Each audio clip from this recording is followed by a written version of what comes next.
Just so you guys know, I did actually think about things and make an entire list of what I actually want to happen. I'm not just sitting here bullshitting for 15 minutes or whatever this is gonna be. Alright, so now that we finally have Man of Steel, we actually have a springboard for the DC Cinematic Universe, which is what I'm gonna call it, because there's the Marvel Cinematic Universe, now there's gonna be the DC Cinematic Universe.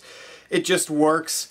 And Green Lantern was supposed to be what Man of Steel was, but unfortunately, that movie flopped and no one liked it, except for me, so here we are. And I just want to get this out of the way. Warner Brothers has been saying that they want to make Man of Steel 2 come out next year. Well, they haven't been saying this. This is just a rumor, but the rumor is Man of Steel 2 will come out in 2014 and then Justice League in 2015, which, look, that movie could work. It will undoubtedly be rushed, but I feel like they could still work in a sense that they are still well made and they have good stories, but if I was in Warner Brothers, that's not what I would do, because think about the Avengers. They set up all of these characters with their own movies. They were all good movies, and that's what people were really excited to see, because they had seen these characters before and now they were coming together for one giant movie.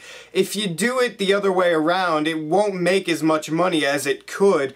No doubt that Justice League would make money on its own. If you build up everyone else beforehand, then it will be much more anticipated and more people will go to see it. So if I'm thinking about the DC Cinematic Universe and how I would do it, the first thing I would do is Man of Steel 2, and I would release that in 2015, because two years is still a little bit rushed, but it's ample time to make a sequel. Because look what Sony's doing. They're making a new Spider-Man every 2 years, and granted, Amazing Spider-Man 2 looks like a giant clusterfuck of what is going on, but let's just get away from that. For Man of Steel 2, I feel like it should come out in 2015. It would further Superman's story. I wouldn't necessarily have them set up a villain for Justice League yet, but I would have them make that movie, have some references to the universe, more than just a Wayne Enterprises logo. I'm talking maybe a cameo at the end by a character, but definitely references that are easier to catch than just a minor logo appearing on the screen for a few seconds. Now when you get to 2016 is where it gets interesting, because then I would do a Flash movie and a Wonder Woman movie. Yes, 2 movies in 1 year, but you really need to establish these characters, and Flash has not had a movie yet, nor has Wonder Woman, but she's had some pretty notable failures over the past few years. Let's just get to the Flash movie first, because the way I would do that is you set up the origin story, you get people introduced to him, because obviously people know who Flash is, but I know a lot of people who know who he is, but all they think he does is run fast, so you really need to go over what he can actually do, and you need to cast him right too, because I know the way Flash is. He's really funny and sarcastic, so I would cast Nathan Fillion as him, and I know he's on just about everyone's fan casting lists, but I would cast him, or if he's a little bit too old by that standard, I would put in Chris Pine as Flash. Both of those guys are really funny and likable, but they could also do serious material and blend it well. I feel like either of those guys would be really good as Flash. I honestly don't know any Flash villains, so I don't know where I would take that aspect and what I would do with it, and with Wonder Woman, again, I don't know her villains. I don't know too much about each of these characters. Like, I know a lot about Green Lantern and Batman and somewhat Superman, but the other characters I haven't really gotten into yet, so I'm gonna try and do that over the next time period of life. But with Wonder Woman, a lot of people are throwing around the name Gina Carano to be cast as her, and no, I don't want that. She's just, to me, she's not that good of an actress, and I don't think she could pull off Wonder Woman well enough acting-wise, because yes, you'd still need to act in comic book movies. Yes, she would absolutely kick ass in the role, and she would be great for the fighting scenes and all that stuff, but for the acting portion, I just do not want to see her do that. I just feel like she would bring the entire Justice League down, or her own movie, Wonder Woman, down. Now again, I was thinking about this and I came up with 2 people I could really see doing it. And one is Gemma Arterton, who was in the Hansel and Gretel movie earlier on this year that just wasn't that good, but I thought she was very good in the movie. I don't know, I feel like she has the full package for Wonder Woman. She can kick ass, which she proved in the movie this year, and she also has really good acting chops, so she would be able to pull off the dialogue scenes and the fighting scenes, so I feel like it would be a good mix there. And the other person I was thinking of was Jaimie Alexander, who, yes, she's already playing a character for Marvel. She's playing Sif in the Thor series. So that's why I kind of just put her second, because I doubt she would actually switch over to this. However, again, she's a very good actress and she can kick ass too, so I figured why not throw her name in there too. But seriously, no Gina Carano. I don't want that at all. Now, in 2017, I would just have one movie that year, and that would be Aquaman, because honestly, to the general public, Aquaman is a joke, alright? And honestly, if you really just take a couple minutes and look at what he can do and what he's done before, you realize he isn't a joke. He's actually a badass character. He doesn't just communicate with fish, he does a lot more than that. He kicks ass. At one point he had one of his hands cut off, and he just looks so badass. And all of his powers make him pretty powerful. One of the most powerful heroes I've ever really read about. And you really need to do Aquaman right, because if you don't do him right and you try to introduce him in the Justice League, you know what's gonna happen? The general public is just gonna make fun of him no matter what happens or what he does. They're just gonna make fun of him because, oh, he's Aquaman, what a dumb hero. If you do him right, you do it like dark, not necessarily realistic, as Aquaman really isn't that realistic. If you do it dark and gritty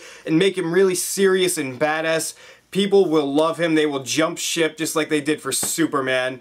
And you will have the general public on your side in regards to Aquaman. And for casting him, honestly, I don't really have anyone that really came to mind at first. I had to really think about this one. And the first pick I have, I get the feeling is going to get a lot of hate, but I think Sam Worthington could do a good job as Aquaman, because he's done these Greek mythology type movies already, and I think he did well in those movies. Not necessarily Clash of the Titans, but he improved a lot for Wrath, in my opinion. Aquaman isn't necessarily like that, but the way it's structured and Atlantis, the way it is, I feel is kind of similar, and I think he could pull off Aquaman really well. The other choice I have is Alexander Skarsgård, who just, if you look at him, he's perfect for Aquaman.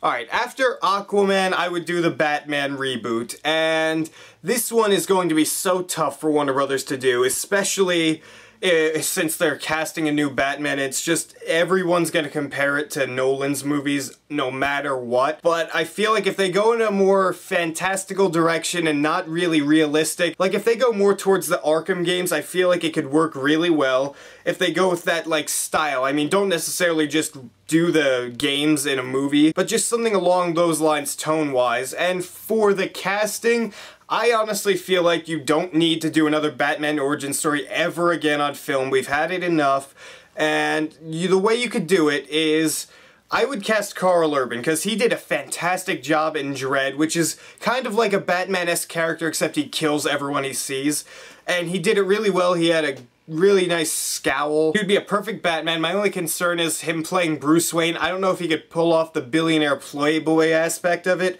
but everything else about Batman I think Karl Urban could do perfectly. For villains in Batman, I have no idea. I have no idea where they could go with this. Something tells me they would just do Joker again no matter what, because, you know, he's the Joker and that's it. After that, I haven't mentioned this yet, but I would do Green Lantern 2. Let's let that sink in for a minute.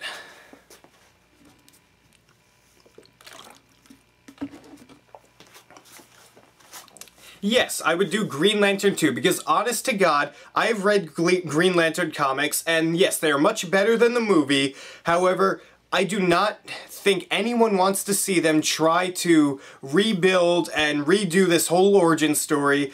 Even if they go with a different Lantern, I don't feel like setting up the core again and everything else and recasting and doing all this garbage is necessary, because you set up the universe. No one really liked the movie, that's fine. You can move forward and make a better movie. Here's what you do. You keep Ryan Reynolds as Hal Jordan, because he did really well no matter what people say. If people had problems with it, it was the script, not Ryan Reynolds.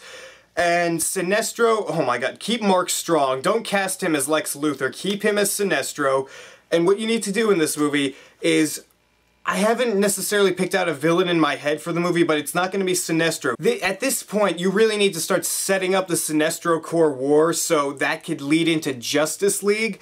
But here, just, you throw in a villain. I'm not sure who yet. I need to think about that more. Maybe the Red Lanterns, but I feel like those are far too big to just be introduced in a movie and be a villain there. But you do that, and you set up Sinestro, and at the end of the movie you have him having his core. He's already done with being a Green Lantern. He has this whole Sinestro core, and that leads right into Justice League, where you can have them fighting off all of these Yellow Lanterns. And yes, that would be pretty Green Lantern-centric, which I know the general public might not like or be interested in, but honestly, it could work really well. And yeah, and then after that, I would do Justice League in 2020. So yes, it would take a lot of time to set this up correctly, in my opinion, but it would be so much more worth it, because if all these movies are done right, not even necessarily the way I said, but if they are done correctly and all these characters are introduced and done well, this movie would be so anticipated and it would make a ton of money for Warner Brothers if they actually cared about the product instead of trying to rush out movies every year.